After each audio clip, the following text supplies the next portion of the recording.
अस्सलाम वालेकुम रहमतुल्लाहि बरकातहू। प्यारे बच्चों, हम नया सबक स्टार्ट कर रहे हैं और उस सबक का नाम है ऑर्गेनिज्म एंड पॉपुलेशन, जानदार और आबादी, या उसको उर्दू में यहाँ पर एनसीईआरटी ने जो तर्जुमा किया है वो है अज़ूये। अज़ूये और आबादी, बायोडाइवर ऑर्गेनिज्म एंड पॉपुलेशन। तो इससे पहले हमने क्या पढ़ लिया? बायोडाइवर्सिटी। अब वो बायोडाइवर्सिटी के उस कंसेप्ट को यहाँ समझने में आपको बहुत आसानी होगी। ठीक है, तो हम बात कर रहे हैं ऑर्गेनिज्म एंड पॉपुलेशन, अज़ूये और आबादी। नाउ सबसे पहली बात अगर हम करते हैं कि हम ये देखते हैं कि हमारी जो जिंदा दुनिया है, हमारी जो दुनिया है, इसमें क्या है? हैरत अंगेज तौर पर हमको क्या देखने को मिलता है? तनु देखने को मिलता है, जिसकी अभी हमने बात की। और हैरान खान तौर पर वो जो है वो बहुत पेचीदा है। अगर इस पेचीदगी को अगर हमको समझना है तो पेचीदगी क्या होती है? पेचीदगी की जो हयातियाती तंजीम है उसकी अगर सतह को देखें तो कला साल में जिसको हमने क्या कहा था? Bio macro molecule, bio macro molecule, हयातियाती कला साल में। फिर इसी तरह से खलिए, किसके अंदर हमको फर्क देखने को मिलता है? कलिए। इसी तरह से हमको कहाँ देखने को मिलता है? बाफ्त, याद आ रही है? इसी तरह से हमको कहाँ देखने को मिलता है? उज़ुयों में देखने को मिलता है। इसी तरह से हमारे को कहाँ देखने को मिलता है? इनफरादी उज़ुयों की अगर हम बात करते हैं। इसी तरह से हमको आबादी की कम्युनिटी, इकोसिस्टम और बायोम्स में मुख्तलिफ अमलियात की क्या देखने को मिलती है? तहकीक व तजज़िया क्या कर सकते हैं? हम कर सकते हैं। तो हम ये देखते हैं कि हमको इतनी बड़ी लेवल पे क्या देखने को मिलती है? डाइवर्सिटी देखने को मिलती है, हमको फर्क देखने को मिलता है, हमको वेरिएशन देखने को मिलता है, हमको तुनु देखने को मिलता है कि बहुत सारी चीजें हैं वो अलग अलग है। तो जब हयातियाती तंजीम की हम बात करते हैं, हम ऑर्गेनाइजेशन की बात करते हैं, यानी हम लिविंग ऑर्गेनाइजेशन की या लिविंग ऑर्गेनिज्म के अंदर जितना भी फर्क है उसकी अगर बात करते हैं तो हमको कला साल में यानी बायो मैक्रोमोलिक्यूल, प्रोटीन है, लिपिड है, न्यूक्लिक एसिड है, ये। फिर इसी तरह से खलियों की अगर बात करें तो प्रोकैरियोट, यूकैरियोट, यूनिसेलुलर, मल्टीसेलुलर। बाफ्त की बात करें तो एपिथेलियल, यानी जितने भी जगह हमको ना इतनी बड़ी डाइवर्सिटी। तो सिर्फ हमको जो कला साल में यानी शुरुआत के जो मॉलिक्यूल है, मैक्रो मॉलिक्यूल है, वहां से लेकर हमको बायोम्स, बायोम्स मतलब एक ऐसी जगह जहां पर सारे जानदार रहते हैं, वहां प्लांट भी रहते हैं, वहां एनिमल भी रहते हैं। फिर वहां पर सिर्फ जानदार, और सिर्फ जानदार नहीं रहते बल्कि बेजान अशिया भी रहती है, जमीन है, पानी है। उन सबको मिला के क्या बनता है? उन सबको मिला के एक एरिया बनता है, उसको कहा जाता है बायोम। क्या कहा जाता है इसको? बायोम। ये क्या है कि हम आगे इसको देखेंगे। तो ये जो लेवल है वेरिएशन की, तनु कितनी बड़ी है। ठीक है, हयातियाती तंजीम की हर सतह हम दो तरह के सवाल पूछ सकते हैं। हयातियाती तंजीम की सतह पर हम दो तरह के सवाल पूछते हैं। अब इसको सवाल को समझने के लिए यहाँ पर एक एग्जाम्पल है। वो क्या है? मसलन आप ऐसा समझिए कि बाग में आप अनिल सुबह, यानी सुबह सुबह आप चले गए, फजर की नमाज पढ़े और वहां चले गए, तो बुलबुल की आवाज आपने सुना। जैसे ही आप बुलबुल की आवाज सुनते हैं तो आप दो सवाल पूछ सकते हैं। क्या पूछ सकते हैं कि ये जो बुलबुल है या ये चिड़िया है, ये कैसे गाना गाती है, यानी जो आवाज उसने निकाली है कैसे निकाला। दूसरा, ये चिड़िया क्यों गाना गाती है, कि कैसे गाती है और क्यों गाती है। जब आपके दिमाग में ये सवाल आता है तो कैसे वाले सवाल अमल के पीछे जो मैकेनिज्म बरसर पेकार है उसके बारे में सवाल करते हैं, जबकि क्यों वाले सवालात के अमल की अहमियत के बारे में सवाल करते हैं। हमारी मिसाल में यानी हम दो तरह के सवाल करते हैं, तो कैसे पे और क्यों पे। तो जब कैसे वाले हम की बात करते हैं तो हम बेसिकली किसकी बात करते हैं? मैकेनिज्म। हम किसकी बात करते हैं? मैकेनिज्म की। ये जो साउंड प्रोड्यूस हुआ ये कैसे हुआ? जैसे जब आप दो प्लेटों को बजाएंगे तो आवाज होगी, घंटी को बजाएंगे तो आवाज होगी, कोई चीज गिरेंगी तो आवाज होगी। ये उसका मैकेनिज्म है, टकराने की वजह से। लेकिन वो आवाज क्यों कर हुई, उसके पीछे वजह क्या थी, क्यों उस चिड़िया ने आवाज निकाला या उस बुलबुल ने आवाज निकाला। तो हमारी मिसाल में पहले सवाल का जवाब तो गालिबन वॉइस बॉक्स है, यानी उसके गले में एक एरिया है, एक वॉइस बॉक्स है, जिसकी वजह से क्या होता है? साउंड प्रोड्यूस होता है। और थर्राने वाली हड्डियां, यानी वो हड्डियां जो क्या करती है? वाइब्रेशन, जिसकी वजह से क्या होता है? साउंड प्रोड्यूस होता है, के तरीके कार में है। जबकि दूसरे सवाल का जवाब शायद ये हो कि परिंदा अपने साथी से ब्रीडिंग सीजन में गुफ्तगू करना चाहता है। ये बहुत अहम है कि ये सारी चीजें क्यों हो रही है। ये इसलिए हो रही है क्योंकि ये टाइम उनका फर्टिलाइजेशन का है, ये टाइम उनके ब्रीडिंग का है, ये टाइम उनके इंटरेक्शन का है, है, इसलिए ये जो सुबह सुबह का मौसम है ये बहुत अच्छा है। तो वो क्या कर रहा है, वो अपने पार्टनर को बुला रहा है। तो ये दो चीजें हैं कि एक तो है वॉइस, दूसरा उसके पीछे रीजन क्या है ना। जब आप कुदरत का मुशाहिदा साइंसी नुक्ते नजर से करेंगे तो दोनों किस्मों के कई सवालात आपके जहन में उभरेंगे। रात में खिलने वाले फूल उमूमन सफेद ही क्यों होते हैं? शहद की मक्खी को कैसे मालूम होता है कि किस फूल में नेक्टर है? कैक्टस में बहुत सारे कांटे क्यों होते हैं? और चूजा अपनी माँ को कैसे पहचानता है? वगैरह वगैरह। तो अगर इस तरह के सवालात अगर हम आए दिन हमारे अतराफ में अगर ढूंढने की कोशिश करते हैं, उसके ऊपर अगर हम गौर व फिक्र करते हैं, तो हमको दो बातें समझ में आएगी, एक कैसे और दूसरा क्यों। कैसे तो हमको समझ में आता है कि वो कैसे हो रहा है, उसके पीछे क्या होता है, और क्यों वाला जो मैकेनिज्म है, वो क्यों वाले मैकेनिज्म के पीछे क्या है, रीजन है, जिसको हम समझ सकते हैं ना। हम पिछले बहुत सारी, अभी और भी हम आगे है तो बहुत सारी बातों को पढ़ेंगे जिसमें हमको समझ में आएगा ना। एक बात तो समझ लीजिए कि माहौलियाती जो बुनियाद है, माहौलियात बुनियादी तौर पर हयातियाती तंजीम की चार सतह जैसे उज़ूए, आबादी, कम्युनिटीज, बायोम से ताल्लुक रखती है। यानी चार चीजें हैं जो बहुत इंपॉर्टेंट है। वो कौन कौन सी है? एक है जानदार, जिसको यहां पर हम क्या करें, ऑर्गेनिज्म। क्या करें हम उसको? ऑर्गेनिज्म यहां पर कह रहे हैं, जिसको उर्दू में यहां पर ट्रांसलेट किया गया उज़ूए। दूसरा जो होता है वो होता है पॉपुलेशन। दूसरा इंपॉर्टेंट क्या होता है? पॉपुलेशन। यानी एक ऑर्गेनिज्म, फिर उसके बाद दूसरा ऑर्गेनिज्म, उसके बाद तीसरा ऑर्गेनिज्म, चौथा ऑर्गेनिज्म, इस तरह से जुड़कर क्या बनाएंगे? पॉपुलेशन। और तीसरा होता है कम्युनिटी। तीसरा क्या होता है? कम्युनिटी। पॉपुलेशन को हम क्या कहते हैं? पॉपुलेशन को हम कहते हैं आबादी। तीसरा होता है कम्युनिटी। कम्युनिटी का मतलब क्या होता है? अलग अलग बहुत सारे पॉपुलेशन है, वो मिलके क्या बना रही है? कम्युनिटी। प्लांट्स की पॉपुलेशन अलग है, एनिमल्स की पॉपुलेशन अलग है। एनिमल्स में भी कुत्तों की अलग है, बिल्ली की अलग है, दूसरे जानदार की अलग है। प्लांट्स में भी आम की अलग है, बबूल की अलग है। ये अलग अलग पॉपुलेशन मिलकर क्या बनाएगी? कम्युनिटी। और फिर इसके बाद जमीन के ऊपर बनेगा बायोम। दूसरा क्या बनेगा लास्ट में? बायोम। बायोम का मतलब क्या होता है? बायोम का मतलब ये होता है कि एक ऐसा बड़ा एरिया जहां पर बहुत सारी कम्युनिटीज मिलकर अपनी जिंदगी गुजार रही है। तो जानदार है, प्लांट है, फिर बेजान अशिया है, जमीन है, फिर सूरज की रोशनी है, पानी है, ये सब मिलकर क्या बनाते हैं? बायोम। तो जब भी हम माहौलियात की स्टडी करते हैं, हम इन्वायरमेंट की स्टडी करते हैं, तो उसमें ये बड़ी बड़ी लेवल होती है, जिसमें एक होता है ऑर्गेनिज्म, दूसरा उसमें होता है पॉपुलेशन, तीसरा उसमें होता है कम्युनिटी, और चौथा उसमें क्या होता है? बायोम्स होता है। इस बाब में हम इकोलॉजी का नामियाती जिस्म और आबादी की सतह पर जायजा लेंगे। यानी हम इकोलॉजी के अंदर ये जो ऑर्गेनिज्म है उसकी और आबादी यानी पॉपुलेशन की हम क्या करेंगे? बात करेंगे। ठीक है। तो यहां पर हमको याद रखना है कि बेसिकली हम किसकी बात करने वाले हैं? एक ऑर्गेनिज्म की, और उस ऑर्गेनिज्म का ताल्लुक उस पॉपुलेशन से किस तरह का है उसको हम यहां पर समझने वाले हैं, और किस तरह से वो डाइवर्सिटी के अंदर क्या करता है? अपना रोल प्ले करता है। ठीक है। नाउ सबसे पहले हम बात कर रहे हैं जो उज़ूया है, यानी जो जानदार है, जो ऑर्गेनिज्म है और उसका माहौल। Organism and its environment. उज़ूया यानी जानदार और उसका माहौल, उसके अतराफ का जो इन्वायरमेंट है उसकी हम बात कर रहे हैं। नाउ अगर हम बात करते हैं कि इकोलॉजी की सतह पर असल में फेलियाती इकोलॉजी यानी फंक्शनल इकोलॉजी, बच्चों इस बात को बहुत अच्छे से समझिए। इकोलॉजी के लेवल पे भी हम किसकी बात कर रहे हैं? Functional ecology. ठीक है। यानी फैलियाती इकोलॉजी है, ये समझने की कोशिश करती है कि मुख्तलिफ उज़ूए यानी जो अलग अलग जानदार है अपने आप को अपने अतराफ के माहौल में किस तरह ढालते हैं। यानी बेसिकली ये जो फंक्शन, हम जब इकोलॉजी की बात करते हैं तो हम सिर्फ इकोलॉजी की बात नहीं करते, बल्कि हम असल में बात करते हैं फैलियाती इकोलॉजी की, फंक्शनल इकोलॉजी। फंक्शनल इकोलॉजी का मतलब क्या है कि वो एक जो ऑर्गेनिज्म है, वो उज़ूया है, वो एक जो जानदार है, वो अपने अतराफ में मौजूद जो माहौल है उसके साथ किस तरह से अपने आप को क्या करता है? ढालता है, अपने आप को अडेप्ट करता है, किस तरह से अपने आप को एडजस्ट करता है, ना सिर्फ अपने वजूद को कायम रखने के लिए बल्कि तौलीद के लिए भी। मतलब सिर्फ वो अपने आप को सर्वाइव करने के लिए नहीं। देखिए ये सर्वाइव वाला और ये तौलीद वाला, रिप्रोडक्टिव वाला पार्ट, ये इवोल्यूशन में हमने पढ़ा था, डार्विन वाले कंसेप्ट में।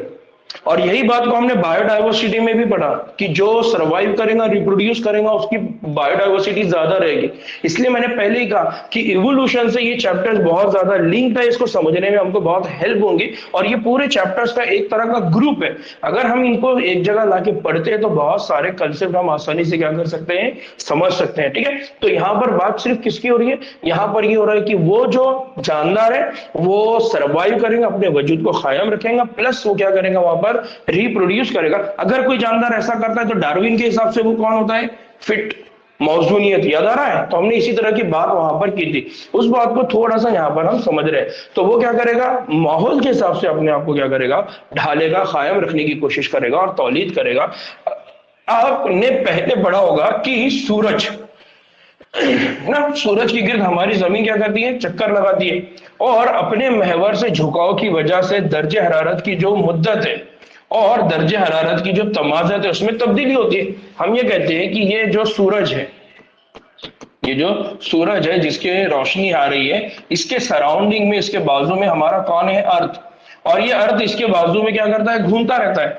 घूमने के दौरान में ये होता है कि अर्थ का जो महवर है, उस महवर से अगर वो थोड़ा झुक जाता है तो महवर से झुकने के नतीजे में क्या होता है, महवर से झुकने के नतीजे में सूरज से जो रोशनी इस पर आ रही है, वो रोशनी की जो मिकदार है वो कम ज्यादा हो जाएगी। नतीजे में क्या होगा, नतीजे में होगा दर्जे हरारत में तब्दीली, यानी टेम्परेचर क्या हो जाएगा, चेंज। और टेम्परेचर अगर चेंज हो रहा है तो साथ ही साथ क्या हो रहा है कि वो जो रोशनी है उसकी इंटेंसिटी, उस रोशनी की इंटेंसिटी, इंटेंसिटी का यहां पर हम मीनिंग क्या लेते हैं, तमाज़त। क्या लेते हैं हम, तमाज़त। दोनों भी क्या हो जाएंगी, तब्दील हो जाएंगी। यानी जिस तरह से अभी बारिश का मौसम है तो सूरज की रोशनी की जो तमाज़त है, इंटेंसिटी कम है, दर्जा हरारत भी कम है। इसी तरह से गर्मी का अगर मौसम होगा तो जमीन इतनी रोटेट हो जाएगी कि वो सूरज के करीब आ जाएगी। नतीजे में ये होगा कि वहां पर जो सूरज की रोशनी है वो ज्यादा होगी, नतीजे में टेम्परेचर भी क्या हो जाता है, ज्यादा हो जाता है। तो वो इसी बात को समझा रहे हैं। और इस वजह से मुख्तलिफ मौसम क्या होता है हमारे पास वजूद में आते हैं। यानी हम उसको कहते हैं गर्मी, फिर सर्दी, फिर हम क्या कहते हैं, मौसम बारह यानी बारिश। ये जो मौसमी तब्दीलियां है, प्रेसिपिटेशन बहुत इंपॉर्टेंट वर्ड है। ये जो मौसमी तब्दीलियां है, ये प्रेसिपिटेशन,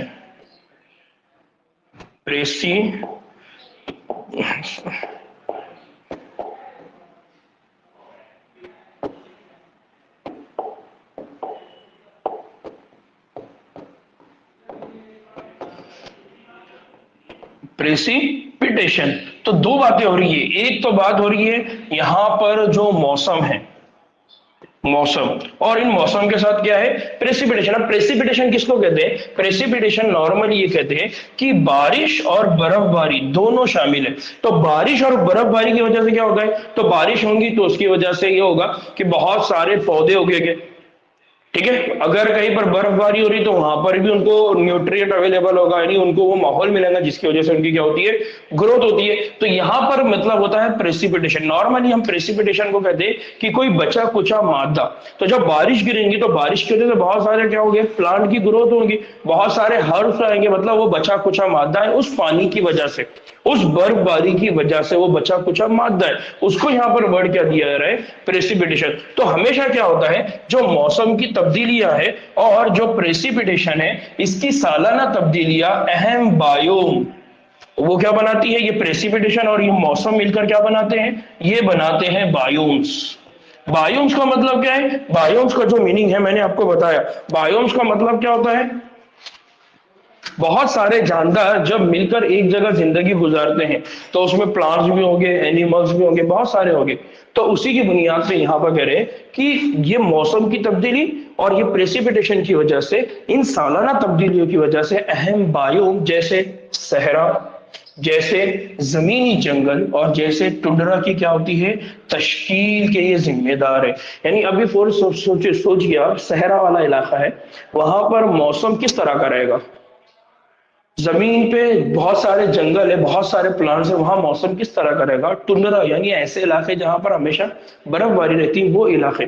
तो ये जो मौसम और ये मौसम की तब्दीली और ये प्रेसिपिटेशन, ये क्या करते हैं? अलग अलग बायोम्स बनाने के लिए क्या है? जिम्मेदार है।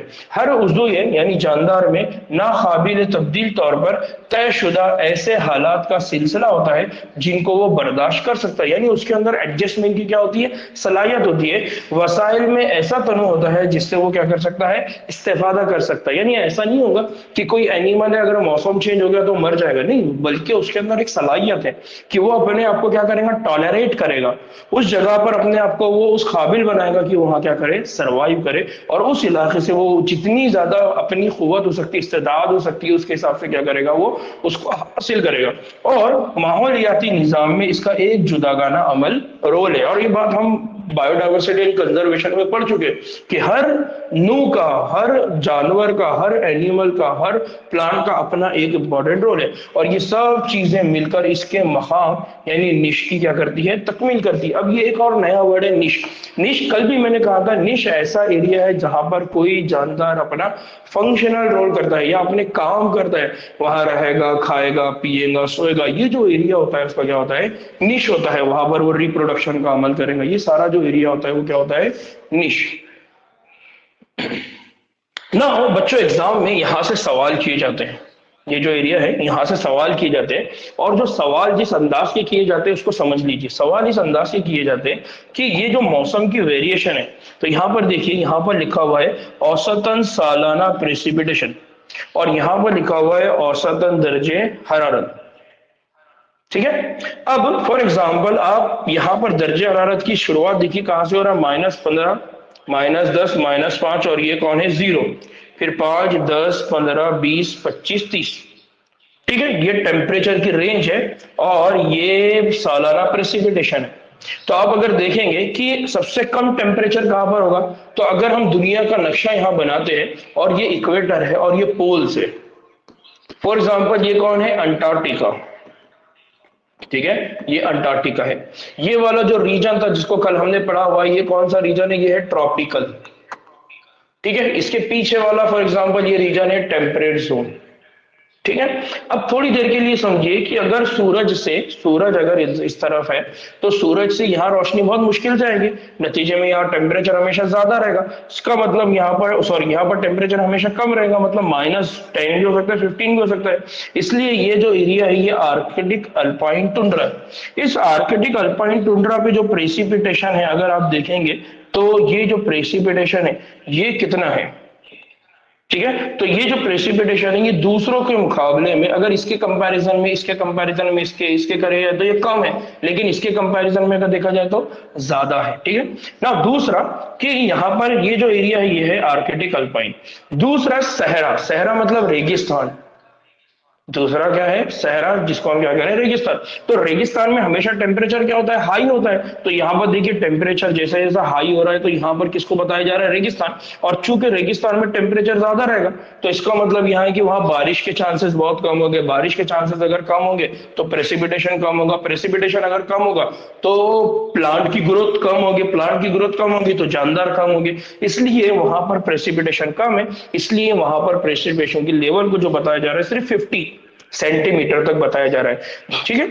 तीसरा तीसरा कौन है? ग्रासलैंड। ग्रासलैंड मतलब ऐसा एरिया जो ट्रॉपिकल एरिया है जहां पर टेम्परेचर भी बराबर रहेगा, जहां पर प्रेसिपिटेशन भी ज्यादा रहेगा, पानी भी बराबर होगा, तो तीनों मौसम वहां आते जाते रहेंगे। तो इस तरह का जो एरिया है जिसको हम क्या करें? ग्रासलैंड। तो यहाँ पर जब टेम्परेचर की आप बात करते हैं तो टेम्परेचर देखिए कम भी है और टेम्परेचर बहुत हाइट पर भी है, यानी ऐसा समझ लीजिए कि ये कम है। फॉर एग्जाम्पल ये सर्दी के दिन है, फिर यहाँ पर ये है गर्मी के दिन। तो इस तरह से यहाँ पर क्या होता है? चेंजेस होता है। अगर ग्रासलैंड यानी पौधे हैं तो कुछ पौधे ऐसे और फ्लावर्स, ये पौधे ऐसे होते हैं जिनको बहुत ज्यादा सूरज की रोशनी की जरूरत होती है। कुछ ऐसे होते हैं जिनको कम सूरज की रोशनी की होती है, यानी हम पढ़ेंगे आगे चल के C3 प्लांट, C4 प्लांट, इस तरह के। तो उस तरह के प्लांट्स यहाँ पर मौजूद है, इसलिए उनका प्रेसिपिटेशन हमको यहाँ देखने को मिला है। फिर इसी तरह से कोनीफेरस जंगलात। इन कोनीफेरस जंगलात की अगर बात करेंगे तो उनका टेम्परेचर देखिए यहाँ 0 है और यहाँ पर 15 है, और प्रेसिपिटेशन यहाँ पर हमको सबसे ज्यादा दिख रहा है। इसका मतलब ये है कि यहाँ पर गर्मी भी होगी, यहाँ पर बारिश भी होगी, और यहाँ पर क्या होगा? गर्मी का मौसम भी रहेगा, बारिश भी रहेगी और सर्दी के मौसम भी रहेंगे। इसका मतलब यहाँ पर बारिश बहुत अच्छे पैमाने पर होती है, और बारिश अच्छे पैमाने पर होने का एक तो रीजन है, उसकी वजह से टेम्परेचर जो है वो कंट्रोल है। दूसरा, प्रेसिपिटेशन क्या है, बहुत ज्यादा है, और प्रेसिपिटेशन ज्यादा होने की वजह से ये एक बहुत बड़ा इलाका क्या हो रहा है, समझा जा रहा है। तीसरा, टेम्परेट जंगलात। टेम्परेट जंगलात में अगर आप देखेंगे तो टेम्परेट जंगलात के अंदर जो प्रेसिपिटेशन है वो भी देखिए बहुत ज्यादा है। प्रेसिपिटेशन यहां से कहां से स्टार्ट हो रहा है, 100 से स्टार्ट हो रहा है और 250 तक यहाँ पर प्रेसिपिटेशन है। और प्रेसिपिटेशन मतलब यहाँ पर ज्यादा है। अब कितना ज्यादा है, तो ये किसके ऊपर मुनसिर कर रहा है, ये मुनसिर कर रहा है उसके अंदर मौजूद टेम्परेचर, कि यहाँ पर जो टेम्परेचर ये 10 डिग्री से कहां तक है, 25 डिग्री सेल्सियस तक। इसका मतलब है कि यहाँ पर बहुत ज्यादा टेम्परेचर भी नहीं है, बहुत कम टेम्परेचर भी नहीं है, बल्कि यहाँ पर तीनों रेंज के क्या रहे होंगे, टेम्परेचर रहे होंगे, जिसकी वजह से यहाँ पर ऐसे एनिमल आते होंगे जो एक मिड इन्वायरमेंट को या मिड टेम्परेचर को क्या कर सकते होंगे, आसानी से टॉलरेट कर सकते होंगे। यानी ऐसा समझिए कि एक फेवरेबल जगह है जहां पर बहुत ज्यादा टेम्परेचर भी नहीं है, बहुत कम टेम्परेचर भी नहीं है, बहुत ज्यादा बारिश भी नहीं है, कम बारिश भी नहीं है, बल्कि एक रहने के लिए बहुत अच्छी जगह है। नतीजे में प्लांट्स की तादाद ज्यादा होगी, प्लांट ज्यादा होंगे तो एनिमल ज्यादा होंगे। इस तरह से वहां पर एक आपको क्या देखने को मिल रहा है, प्रेसिपिटेशन। इसी तरह से यहां पर अगर बात करेंगे ट्रॉपिकल जंगलात, तो ट्रॉपिकल जंगलात की जो खास बात होती है, तो इससे पहले भी हम बात कर चुके हैं कि ट्रॉपिकल जंगलात ऐसे वाले एरिया होते हैं, यानी अगर आप इक्वेटर से जैसा दूर दूर जा रहे हैं तो यहाँ पर क्या रहेगा, टेम्परेचर ज्यादा रहेगा, टेम्परेचर यहाँ कम होगा। तो यहाँ पर हमको प्रेसिपिटेशन देखिए कहां से देखने को मिल रहा है, ऐसा समझ लीजिए 170 से हमको कहां तक देखने को मिल रहा है, 450 या 420 तक हमको प्रेसिपिटेशन देखने को मिल रहा है। यानी यहाँ पर अच्छी खासी क्या होती है, बारिश होती है, जिसके नतीजे में एक रेगुलेटेड टेम्परेचर के अंदर यहाँ पर क्या होती है, बारिश होती है। तो यहाँ पर एक रेगुलेटेड टेम्परेचर जब रहेगा, रेगुलेटेड टेम्परेचर का मतलब कई सारे जानदार ऐसे होंगे जो एक कंट्रोल टेम्परेचर पे ही अपनी जिंदगी गुजारना पसंद करते होंगे, वो सारे के सारे इस एरिया में रहेंगे। इसका मतलब यहाँ पर प्रेसिपिटेशन की वजह से जो बायोम्स बनेंगे वो बहुत ज्यादा रहेंगे, बहुत सारे अलग अलग वहां पर जानदार आके रहेंगे और वहां पर वो क्या करेंगे, सरवाइव करेंगे। तो इस तरह से एग्जाम में इस तरह के सवाल किए जाते हैं। फॉर एग्जाम्पल अब इन सबको और थोड़ा आसान हम कर लेते हैं कि किस तरह के सवाल यहाँ आएंगे। तो सवाल ये पूछे जाएंगे कि कौन सा बायोम है जहां पर प्रेसिपिटेशन सबसे ज्यादा है, कौन सा बायोम है जहां पर प्रेसिपिटेशन कम है, कौन से ऐसे बायोम है जहां पर रेंज में टेम्परेचर है, कौन से ऐसे बायोम है जहां पर टेम्परेचर के अंदर क्या देखने को मिल रहा है, आपको वेरिएशन देखने को मिल रहा है। तो इस तरह के सिर्फ ये डायग्राम बेस्ड बहुत सारे सवाल आएंगे। अगर आप इस डायग्राम को आसानी से समझ जाते हैं तो आप बहुत सारे जवाब दे सकते हैं। ठीक, बात समझ में आ रही है?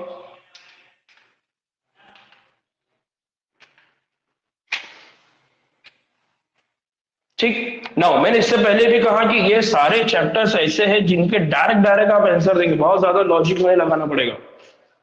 ठीक ना, हर एक बायोम में इलाकाई, हर एक बायोम की अगर हम बात करते हैं तो हर बायोम में क्या होता है, एक इलाकाई और मुकामी तब्दीलियां कसीर तादाद में हैबिटाट्स बनाती है। यानी अगर हम बायोम्स की बात करें, फॉर एग्जांपल हम बायोम की बात करें, जैसे हमने कहा रेगिस्तान, इसी तरह से हमने कहा जंगल, तो इलाकाई लेवल पे और मकामी लेवल पे बहुत सारी क्या होगी, तब्दीलियां वाक़ होगी, जिसकी नतीजे में क्या बनेंगे, आपके पास हैबिटाट्स बनेंगे, यानी ऐसे एरिया बनेंगे जहां पर जानदार आके रह सकते हैं। तो अगर हम बात करते हैं कि हिंदुस्तान के अहम बायोमों की अगर बात करते हैं तो उनमें कौन से अहम बायोम है, एक है ट्रॉपिकल बारानी जंगलात, बहुत बड़े बड़े जंगलात। दूसरा पतझड़ वाले जंगलात, दूसरे कौन है, पतझड़ वाले, यानी वहां पर क्या होगा, पत्ते झड़ जाएंगे फिर आ जाएंगे। तीसरा है सहरा, और इसी तरह से है समंदरी किनारे के जंगलात। तो ये कौन है, बायोम्स। इन बायोम्स में हमको क्या देखने को मिलेंगे, छोटे छोटे इलाके दिखेंगे जो इलाकाई बुनियाद पर और मुकामी तब्दीलियों की बुनियाद पर होंगे। जमीन पर हयात न सिर्फ कुछ मवाफिक महलात में मौजूद है, यानी जो हयातियात है वो कहां पर मौजूद है, वो फेवरेबल हैबिटाट में है।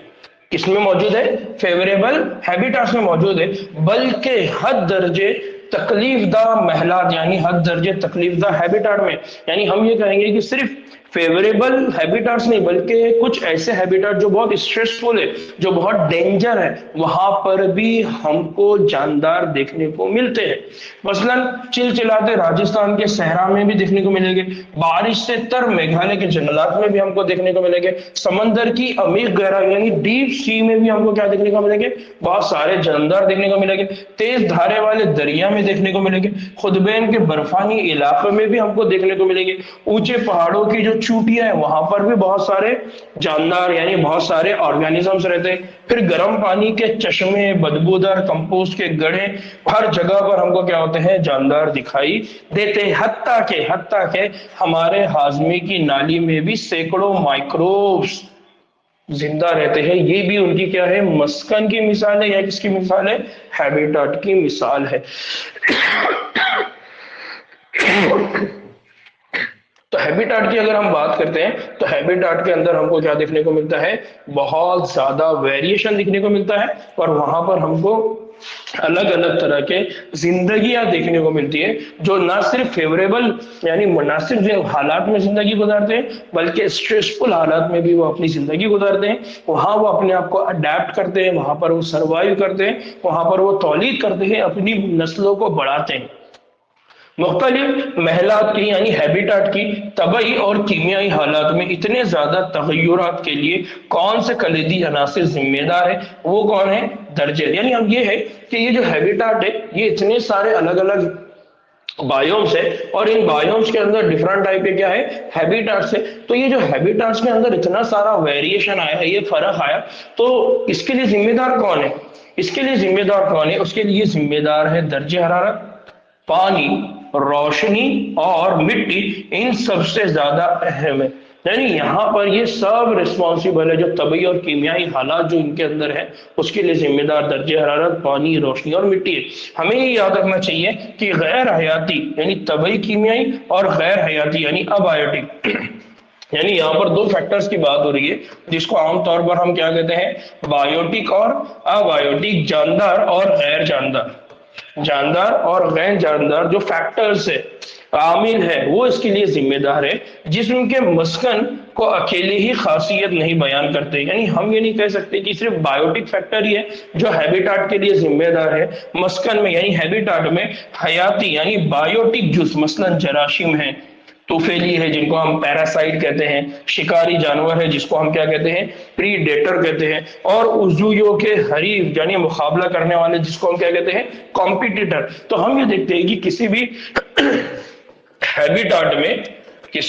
हैबिटाट में दो फैक्टर होते हैं, एक होता है बायोटिक और एक होता है अबायोटिक। और बायोटिक फैक्टर्स में अगर हम बात करें बायोटिक फैक्टर्स में अगर हम बात करें तो कौन होते हैं, बायोटिक फैक्टर में होते हैं पैथोजेंस, बायोटिक फैक्टर में होते हैं पैरासाइट्स, बायोटिक फैक्टर में कौन होते हैं, प्रीडेटर्स यानी शिकारी, और बायोटिक हैबिटाट्स के अंदर बनाते हैं कॉम्पिटिटर्स। यानी बायोटिक एक हैबिटाट के अंदर बायोटिक फैक्टर कौन कौन है, तो पैथोजन, पैरासाइट, प्रीडेटर यानी जिंदा कौन होते हैं,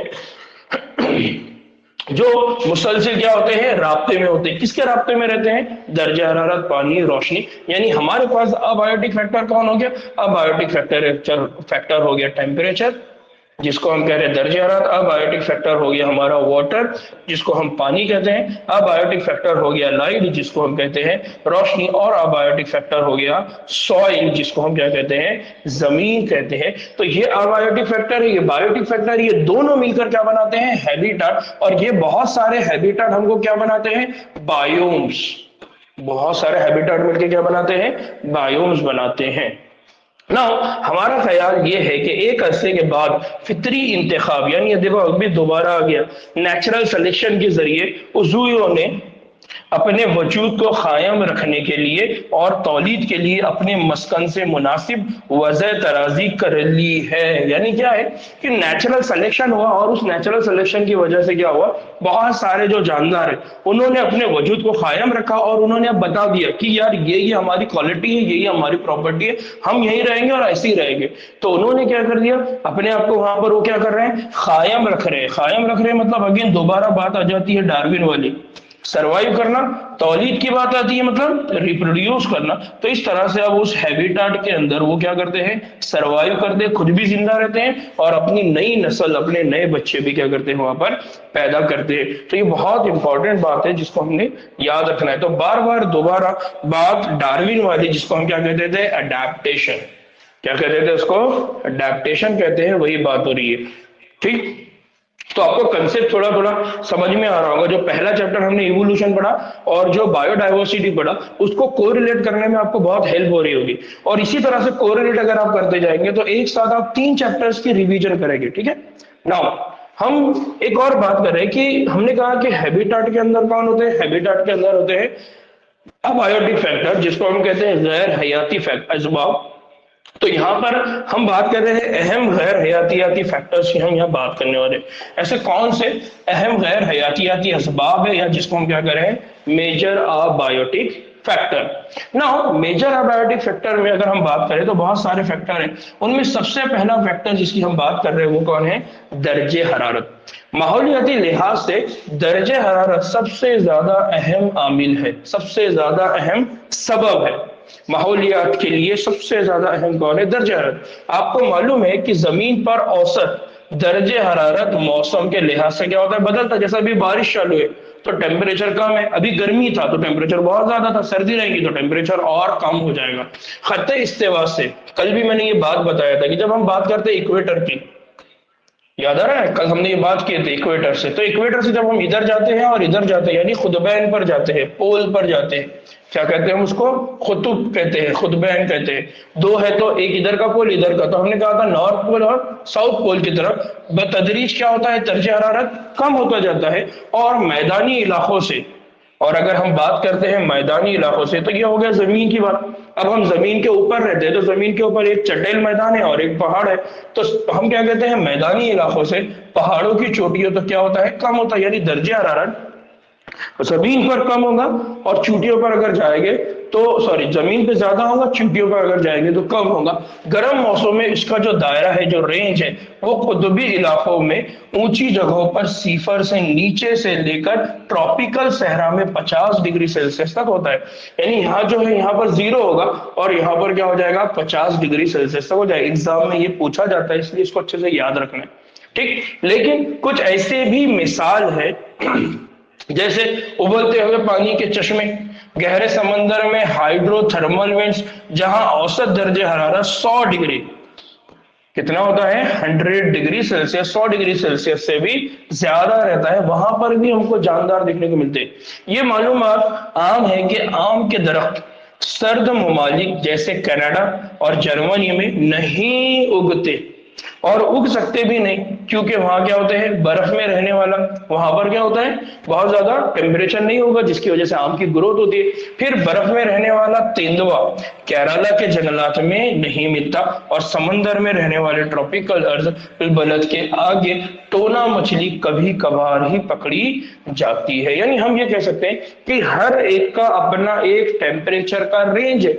उस टेम्परेचर से रेंज से अगर वो हटता है तो वो वहां पर सर्वाइव नहीं करेगा। जैसे हमने कहा कि नेचर ने ये सेलेक्ट किया हुआ है और नेचर के हिसाब से उन्होंने अपने आप को क्या करा हुआ है, अडेप्ट करके रखा हुआ है। अब उस नेचर के अडेप्टेशन के बाद अगर वो अपने आप को तब्दील करने की कोशिश कर दे तो उनको क्या हो जाएगा, नुकसान हो जाएगा। इसीलिए वो उस रेंज ऑफ टेम्परेचर में अपनी जिंदगी क्या करते हैं, गुजारते हैं। जानदार उज़्वियों के लिए दर्जे हरारत कितना अहम है ये आप बआसानी समझ जाएंगे जब हमको ये मालूम होगा कि जो खामिरों की हरकत है, खामिरे मतलब हमारे बॉडी के अंदर कौन मौजूद है, एंजाइम्स, और ये एंजाइम्स हमारे बॉडी के सारे फंक्शंस के लिए जिम्मेदार है। तो खामरे के जो हरकत पर है, पर जो टेम्परेचर है, जो दर्जा हरारत है, ये खामरों के हरकत के ऊपर क्या होता है, असरअंदाज होता है, और इसके जरिए ये उज़्वियों की बुनियादी तहव्वुल और दीगर हरकियात यानी काइनेटिक्स, दीगर हरकियात का मतलब क्या होता है, काइनेटिक्स पर क्या होता है, असर डालता है। यानी हमारे जिस्म के अंदर अगर इस बात को और वाज़ेह अगर हमको समझना है, यानी आपको बात यहां तक नहीं समझ में आई तो अब एक और आसान एग्जांपल है, वो ये है कि हमारे जिस्म की जो भी काइनेटिक्स है, जो हरकियात है, जो भी काम हमारे जिस्म में फंक्शन अंजाम दिए जा रहे हैं, उसको अंजाम देने वाले कौन है, एंजाइम से खामरे। तो उनको भी अपने काम करने के लिए क्या चाहिए, मखसूस पीएच चाहिए, है ना। हमने जब एंजाइम्स पढ़ा था उस वक्त हमने पढ़ा था कि ऑप्टिमम पीएच, ऑप्टिमम टेम्परेचर, कि उसी टेम्परेचर पे अपना वो काम करते हैं। तो इसीलिए कह रहे कि वो भी अपने काम को एक स्पेसिफिक दर्जे हरारत पर करेंगे।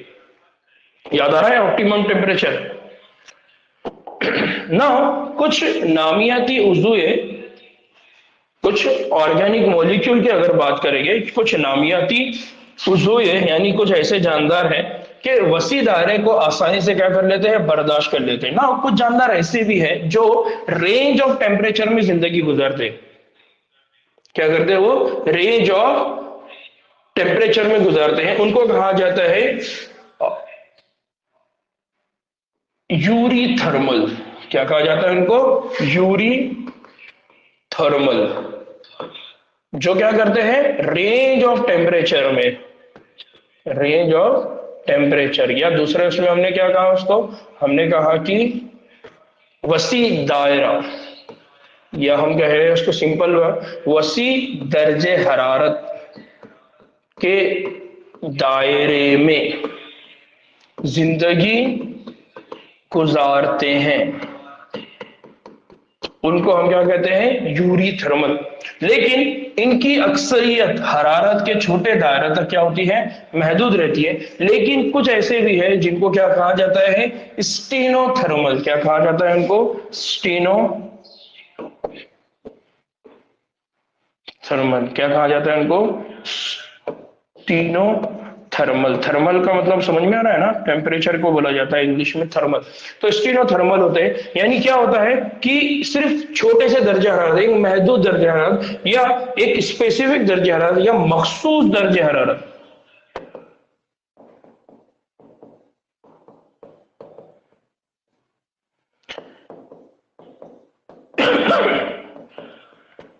मखसूस दर्जे हरारत में क्या करते हैं, वो अपनी जिंदगी गुजारते हैं। तो ये बहुत अहम चीज है, इसको याद रखना कि यूरी थर्मल और स्टीनोथर्मल दो अलग अलग टेम्परेचर की रेंज की बुनियाद पे जानदारों को दो ग्रुप में डिवाइड किया हुआ है। एग्जाम में इस पर सवाल किया गया था। फिर मुख्तलिफ अनवा यानी स्पेशीज की गर्मी को बर्दाश्त करने की क़ुव्वत बहुत हद तक इनके जोग्राफियाई फैलाव का तयन करती है। ये बहुत इंपॉर्टेंट है, ये बहुत अहम है कि जोग्राफियाई फैलाव यानी उनकी डायवर्सिटी के लिए कौन रिस्पॉन्सिबल है। जब कल हम बायोडायवर्सिटी की बात कर रहे थे, हम ये कह रहे थे कि बहुत सारे जानदार है जो फैले हुए, तो वो फैले हुए क्यों हैं, वो इसलिए फैले हुए क्योंकि जिस जिस जोग्राफियाई इलाके में वो सरवाइव कर सकते हैं, रिप्रोड्यूस कर सकते हैं, वो वहां तक जाएंगे। लेकिन जहां पर वो नहीं करते वहां नहीं जाएंगे। नतीजे में यह होगा कि उस टेम्परेचर की वजह से उनका फैलाव होगा या नहीं होगा, यानी टेम्परेचर उनके फैलाव के लिए क्या है, जिम्मेदार है। ठीक है। हर उज़्वियों में नाकाबिल तब्दील तौर पर तयशुदा ऐसे हालात का सिलसिला होता है जिनको वो बर्दाश्त कर सकता है। यानी जितने भी जानदार होते हैं उनके अंदर कुछ ऐसी चीजें होती है जो नाकाबिल तौर पर तब्दील शुदा होती है, और वो सिर्फ वहां क्या करता है, उनको टॉलरेट करता है, उसको बर्दाश्त कर सकता है। वसाइल में ऐसा तनु होता है जिससे वो क्या करता है, वहां पर रह के क्या कर सकता है, इस्तेफादा करता है, और माहौलियाती निजाम में एक जुदागाना अमली रोल अपना काम अदा करता है। ये सब चीजें मिलकर उसके मकाम यानी क्या करती हैं, निश की तकमील करती है। तो यही सेम वर्डिंग, ये सेम डेफिनेशन निश की हमने पहले अभी इससे पहले चैप्टर में पढ़ा हुआ है कि क्या, कि कुछ जानदार ऐसे होते हैं जो नाकाबिल तब्दील तौर पर तयशुदा ऐसे हालात का सिलसिला होता है जिनको वो बर्दाश्त कर सकते हैं। कुछ जानदार अपने आप को इस तरह से अडेप्ट कर लेते हैं कि अब वो उसी जगह में रह गया, दूसरी चीज और उसको वो बर्दाश्त भी करते रहेंगे। फिर वसाइल का ऐसा तनु होता है, यानी इतने सारे वैरायटी होते हैं वसाइल के, जिससे वो आसानी से क्या करता है, इस्तेफादा करता है, और माहौलियाती निजाम में अपना एक जुदा गाना अमली रोल, जिसको हम बार बार कह रहे थे फंक्शनल रोल, फंक्शनल रोल, अपना एक काम करता है, अपना काम करता है। तो ये सब चीजों को उसके उस एरिया को क्या कहते हैं, उसका निश कहते हैं, उसका क्या कहते हैं, मकाम कहते हैं। जहां पर हम कह रहे थे कि कोई भी जानदार वहां क्या करेगा, सरवाइव करेगा, रिप्रोड्यूस करेगा, वहां के जराए को बेहतरीन तौर पे वो इस्तेमाल करेगा, वो कहलाता है उस जानदार का निश।